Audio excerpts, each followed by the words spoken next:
First thing you should know about me. I'm a scam artist. My business provides a service, but it also sells a lie. My name is Goodwin. I'm a ghost hunter. It's a general partnership, the business, in its own 3 ways between me and my 2 associates. Operating out of a seedy head office worth half the amount we rent it for each year, we're known collectively as the Spook Stalkers. Someone sees their dead mother wandering around the cellar, we're there. A couple describes a mystery man stalking the hallway of their condo. He's wearing a frock coat and wide-brimmed top hat, and they're sure he's from a different plane of existence. We're there. Reports of an army master sergeant roaming the grounds of a World War II graveyard, dancing around headstones, lollygagging. Also, he's been dead for 50 years. We're there. We're always there. To perpetuate the lie. Yes, the sounds you hear at night are of supernatural origin, and the fact that your house was built over a medieval burial ground definitely has something to do with that, we explain. A guy says to me, "The previous owner said this place is haunted, and now I'm seeing things." So I tell him, the previous owner was correct. This case is a perfect demonstration of the psychological process of suggestion. Another guy says to me, "I hear noises at night, whistling and the like." So I tell him, definitely a specter. His air conditioning filter is clogged, but it continues to draw in the airflow where it can, hence the whistling. Even another guy says to me, "I saw something at night." So I tell him, it's a ghost. It's actually toxic mold. Case after case, I bite my tongue and say, the things you're seeing are real. Because if they aren't, I have nothing to sell them. That's my crime. Telling others the dead walk among the living. Selling so much fiction that I might as well be a novelist. But these kinds of crimes don't go unpunished. And never has that been more clear to me than now. I make a living telling lies. Now is my turn to tell the truth. It began with Greta Keaton, mid-70s, widow, bridge player. She reached out to us via our website, explaining how her dead husband wasn't really dead. "I see him here, I see him there, and I know it's him. It must be," her message said. Nothing remarkable, just more of the same. Dead spouse, dead parent, dead army sergeant. Everything blurred together in time. We wrote back to accept the assignment before negotiating price. A deal was reached, and not 3 days after we made contact, I was outside her craftsman home and shaking her hand. She was short and stout, but kind and resilient. Her dyed red hair stood out amongst the house's gray exterior, and from behind her cat-eyed glasses, she looked at me as if I were a grandchild. "Nice to meet you, Mr. Goodwin." "The very same," I responded. Moments later, she ushered me inside, and our conversation quickly devolved into the topic of her dead husband. "Oh yeah, footsteps. Lots and lots of footsteps," she said as we explored her house's ground floor. "Mostly at night." "And during the day?" I asked. "Oh yeah, lots and lots of footsteps," she declared. A few more steps over the Berber carpet brought us to the vinyl flooring of the kitchen. "I'll see him in here sometimes," she told me.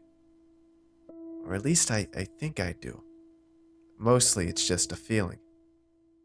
Harold's presence never seems to wear off." The basement wasn't much to look at. It was unfinished, with bare concrete flooring, exposed support columns, and asbestos in the piping. At the right angle, it did look haunted. For its age, the house in its entirety was fairly exceptional. My Harold was quite the handyman, Greta said while we toured the upstairs. The renovations, which must have cost more than the house itself, kept it modern and durable. But even so, I always checked for weak points, something that could account for Harold's alleged resurrection. Only an investigation would reveal what she was really experiencing, whether it was the effects of infrasound or carbon monoxide poisoning, to name a few. Had I discovered anything of that nature, I would have told her to move. If not, I'd allow her to stay put. Stay with Harold, I would have said. She'd thank me, slap a check for $200 in my hand, and we'd be on our way, both of us at peace. Following the grand tour, Greta handed me a brass key that unlocked the front door. Was Harold's old key, she said, before assuring me that she'd be out of the house by 10 p.m. and return no later than 6:30 a.m. It's a deal, I said. And that was the last time I ever spoke to her. Prior to the investigation, around 7:30, I met a friend of mine for dinner. One of the general partners of the Spook Stalkers. I knew him very well. "Lorenzo, over here," I called out as he glanced over the restaurant looking for me. "Over here." Once he found me, he weaved around a few tables and dodged a few patrons before he made it to the booth where I was sitting. "How are you, Goodwin? Did you order?" "Waiting for you." He slipped his jacket off, grabbed a menu. "What do they got here? You meet with a client?" "Sure did." "I think I'll just get a burger." "What'd she say?" That her husband was a college graduate, loved playing gin rummy, and died of lung cancer 3 years ago. Also, he's alive and still lives in the house, but only at night. "I'm shaking in my boots," he said sarcastically. "Where's the waiter?" "I can give you the address if you want to stop by." "Sounds good." He nodded. A waiter took our orders, and the elderly couple in the booth adjacent to ours paid their bills and left. Lorenzo was thumbing the screen of his phone, scrolling through a news feed when I asked him, "What do I tell her?" "Who? The client?" "Yeah." "You mean?" He set his phone aside. "What do you mean?" "Say I find something dangerous in the house. Carbon monoxide, mold, whatever. What do I tell her? That she needs to leave even though her husband's there?" Lorenzo took a moment, losing himself in thought, before he said, "Tell her it's the devil, that the devil is in her house and using her husband as a front." "Think she'll buy it?" "Of course, she'll buy anything." "Devil is a bit too much, no?" "Evil spirit, then." Lorenzo sipped his drink. "Her house is full of evil spirits." To that, we both drank. By the time I got back to the Keaton residence, both the moon and the sun were gone. Nothing but a blanket of cloud cover remained. I climbed out of my car and walked across the stone path leading to the porch, armed with Harold's key and a DSLR camera. The night ahead of me was poised to be long and tedious, Yet I wasted no time entering the house, where I was immediately struck by a low sound. A thud. Instinctively, I got the DSLR and started filming, hoping to use the footage as proof that the Keaton residence was indeed a haven for spirits. Evil spirits. That and a few carefully crafted lies would seal the deal. "Your house is haunted, Mrs. Keaton. Here's the video evidence to prove it," I would say, after finding out what really caused the thud. But the plan went out the window as soon as I stepped into the living room. Blood splattered across the carpet. There were only a few specks at first glance, but with each step, the blood trail grew thicker and denser before reaching a head at the polyester couch. Bright blue cushions stained dark red. The metallic smell made me gag. I spun around, aiming the camera ahead, my head swimming. That's when I heard it again. Another thud. Then a voice. It was hushed, almost a mumble. What it said I couldn't discern, but it was clearly said in a state of panic. And if not for the blood, I wouldn't have felt such sheer terror. Nonetheless, I continued onward, the wood floors rasping under my boots. And the moment I entered the hallway, I froze right where I stood. 3 men, one tall, one short, the final one somewhere in between. All 3 of them standing 10 feet away. 6 glaring, unflinching eyes, going as wide as they could at the side of me. And at their feet, a dead body bundled up in garbage bags. Then me, staring dumbly at them, the DSLR aimed in their direction. No more than 10 seconds later, I blurted out without thinking, "Fuck." And in that instant, the small man charged at me with a crowbar, breaking the tableau.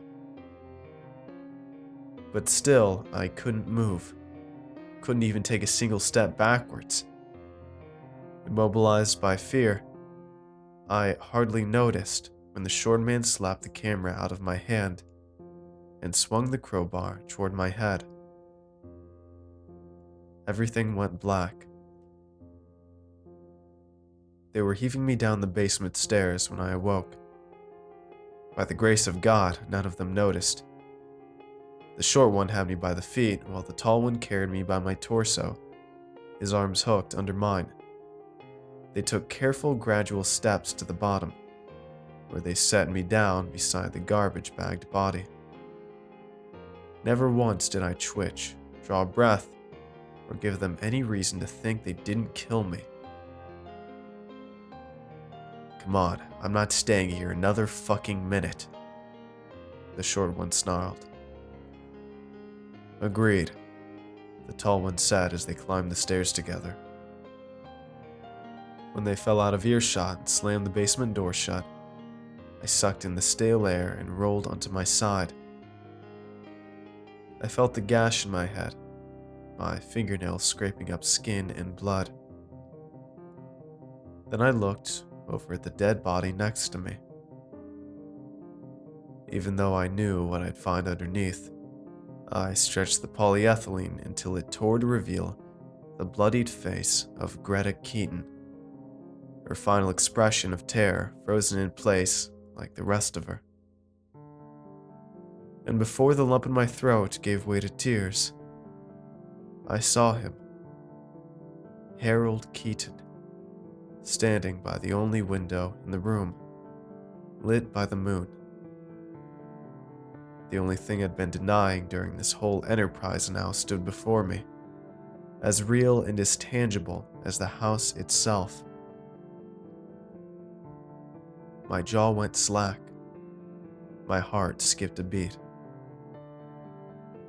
He never spoke, only gestured. I rose up to my feet, regaining my balance as he trained a finger at me. It took a moment for me to figure out what he was pointing at. The toolbox behind me. Harold the handyman's toolbox. I hurried over to it, flipping it open to reveal a stockpile of wrenches and screwdrivers within. My head was starting to pulse, and I could still hear the 3 burglars rustling around upstairs. I took the least worn screwdriver, its tip slotted and sharp, then hopped up the stairs 2 steps at a time. It was locked, the basement door. From what I could tell, it was bolted shut. Forged iron, perhaps. I wasn't getting out of there without breaking it down, and hearing the 3 burglars scamper around, I stayed put, lest they discovered I was still alive.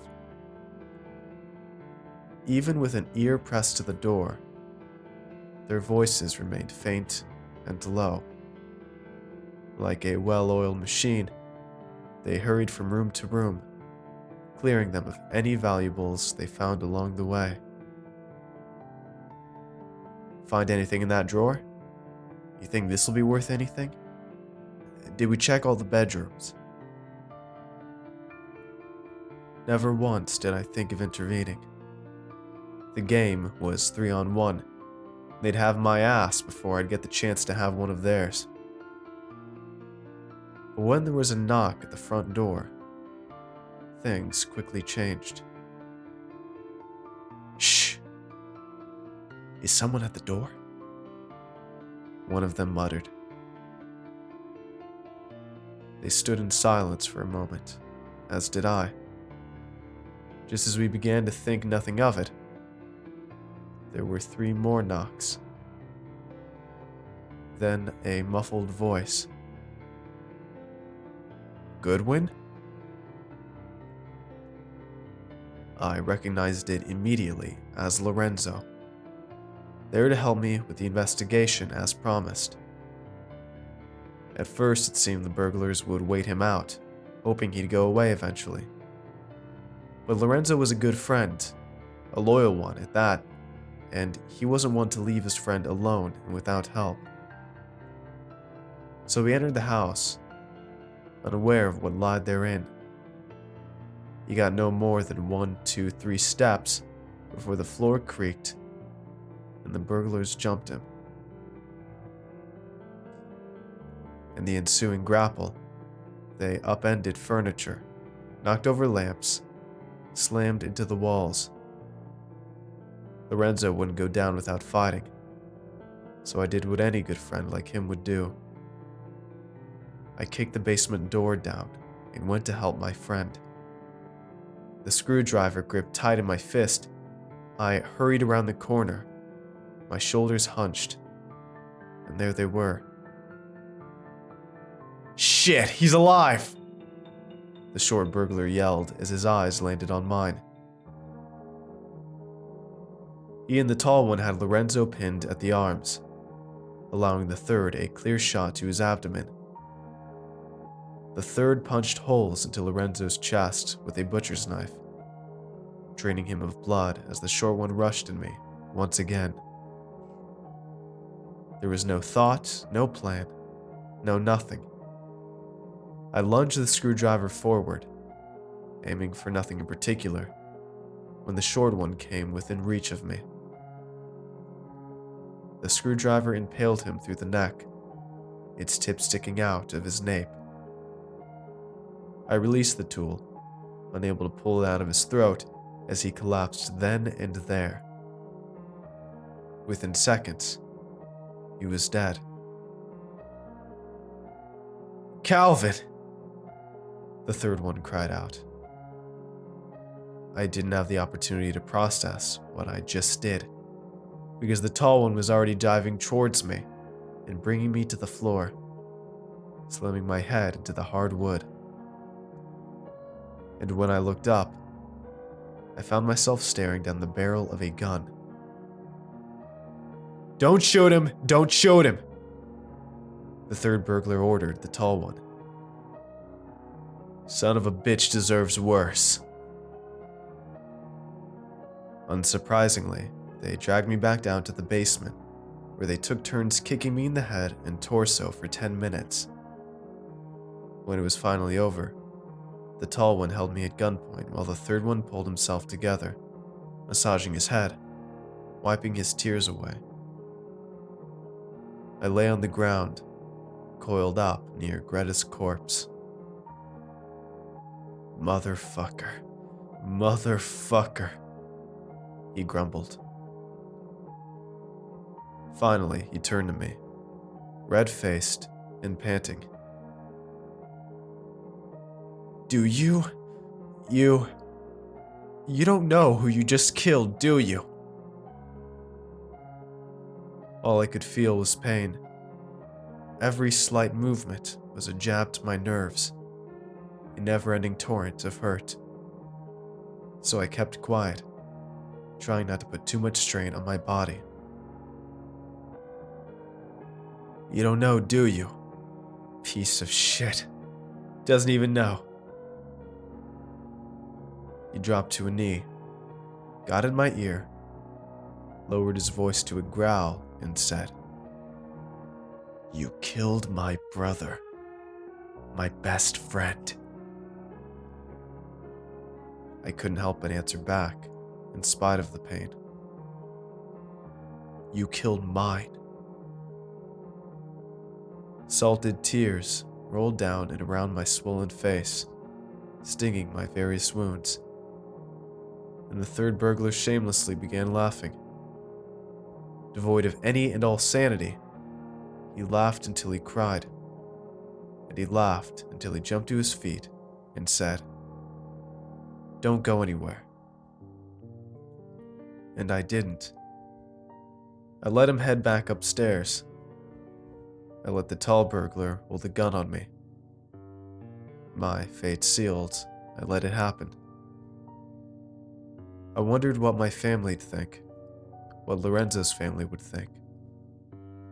Maybe I'd come back like Harold and explain myself. Maybe. Maybe not. Time would tell. And it did when I saw Greta. From behind the tall burglar, she appeared. Greta Keaton. Dead, but alive. I sat up, my eyes going as wide as they could under their swellings. "You going somewhere?" the tall burglar asked. He didn't think to turn around to see what I was seeing. Instead, he grew agitated, tightening his grip on the gun. "What are you doing?" he hissed. Greta was upon him now, and her spirit stepped into his, the two of them becoming one within him. And the evil look on the burglar's face began to soften, his grip on the gun relaxing as he lowered his arm and smiled. It wasn't malicious, nor was it mocking. Put simply, it was reassuring. "I'm not here to hurt you," that smile said. "You can trust me." Then, as if on cue, the third burglar marched in. He was ambling down the stairs, taking his time, blissfully unaware that he was no longer in control. When he reached the basement floor, he revealed a glistening pair of scissors in his hand, snipping them just to taunt me. "Hold him down," he ordered. But the tall one did no such thing. "Jace?" the third one hissed. "Little help?" But that help never came to him. Instead, the tall one turned to face him, His eyes narrowed, his posture rigid. He raised the gun, taking aim. "What the fuck?" the third one mumbled, as his friend shot him point blank in the head, ending his life from behind the brilliance of a muzzle flash and the deafening crack of a gunshot. I flinched, startled by the sound, while the third burglar's dead body flumped to the cement. When my eyes went back to the tall one, he was staring back and smiling. Then, without a moment's notice, he stuck the gun against the roof of his mouth and fired. The bullet turned his head into a blood spout. And there, standing in his place while his lifeless body crumpled, was Greta. And there, standing by her side, was Harold. An uninformed patrol officer was feeling my neck for a pulse when I was once again jolted awake. "Got a live one." One of the neighbors had heard the gunshots. They put me on a stretcher and carried me through the carnival of red and blue lights on the way to an ambulance. 10 miles later, I was handcuffed to my hospital bed and shown a radiograph. There was a hair-thin crack running down my x-rayed parietal bone. My skull was fractured. Surgery wasn't necessary, thank God. A month and a half the examiner gave me. "One day, a month and a half down the road, you'll be the old you again." That day will come, and I shudder at the thought of it. I killed Louise Finley, Calvin Finley, and Jason Dallas after ending up in the wrong place at the wrong time, I explained to investigators. Explained the dead homeowner. She was a client. Explained the other dead body. He was my friend. Explain. My saving grace was the DSLR footage I had captured earlier in the night. The 3 burglars, all 3 deer in the headlights, caught red-handed disposing of Greta Keaton's corpse. The case against me promptly went downhill before the DA finally dropped it all together. In 3 months, when the lease term is up, spook stalkers will be dead and gone like the Keatons. Because it cannot function without the lie. And knowing what I know, knowing that the lie is in fact the truth, I cannot bear it anymore. Maybe ghosts aren't meant to be hunted. Maybe I'm not meant to hunt them. Either way, I'm a fraud, a liar, a scam artist, and I can't be trusted with the truth. The night after I was hospitalized, the senior detective assigned to my case was asking for my side of the story. "In your professional opinion, was the house haunted?" she asked with a snide grin. Maybe. Maybe not. "Well, did you find any ghosts?" "There's no such thing as ghost."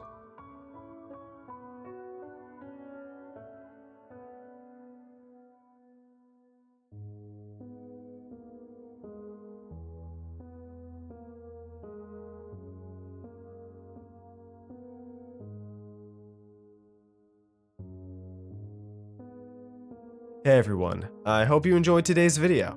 If you want to see more, let me know in the comments below, and tell me what you thought of this narration. Make sure to follow me on Twitter for updates, and if you'd like to get early videos, shoutouts, and much more, I'd appreciate it if you check out my Patreon page. It's a place where you can help support my channel while getting awesome rewards in the process, and every pledge helps out a ton, no matter the size. So if you'd like to see all the rewards I offer and consider becoming a patron, it'd mean a ton to me if you'd click the link in the description and just check it out. And don't forget to show some love to the amazingly talented authors who make these narrations possible. Have a good night, everybody. Cheers.